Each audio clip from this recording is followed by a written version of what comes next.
असं म्हणतात, लग्नानंतर जेजुरीला जाणं मस्ट आहे.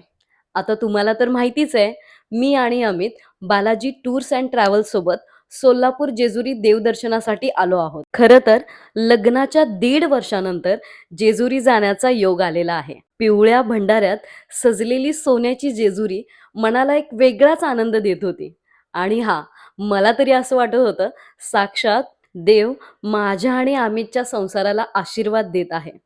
खरंच तिथली वाईबच वेगळी होती. अमित सोबत जेजुरीला जाणं, एकत्र भंडारा उधळणं, आमचा संसार असाच फुलू दे, असा आशीर्वाद आम्ही दोघांनीही देवाकडे मागणं.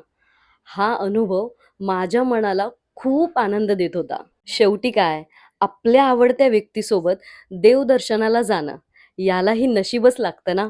पुढचा प्रवास तुळजाभवानी मंदिराचा होता. चिंतामणी दगडावर आम्हीही आमचं नशीब आजमावायचा प्रयत्न केला. अमितच्या इच्छा नक्कीच पूर्ण होतील असा चिंतामणी दगडाने कौल दिला. एकमुखी दत्त आणि प्रतिबालाजी यांचं दर्शन घेऊन सुरू झाला परतीचा प्रवास. तुम्ही पण सोलापूर जेजुरी देवदर्शनाला जाण्याचा विचार करताय तर नक्कीच बालाजी टूर्स अँड ट्रॅव्हल्सला कॉन्टॅक्ट करा. So thank you. बाय.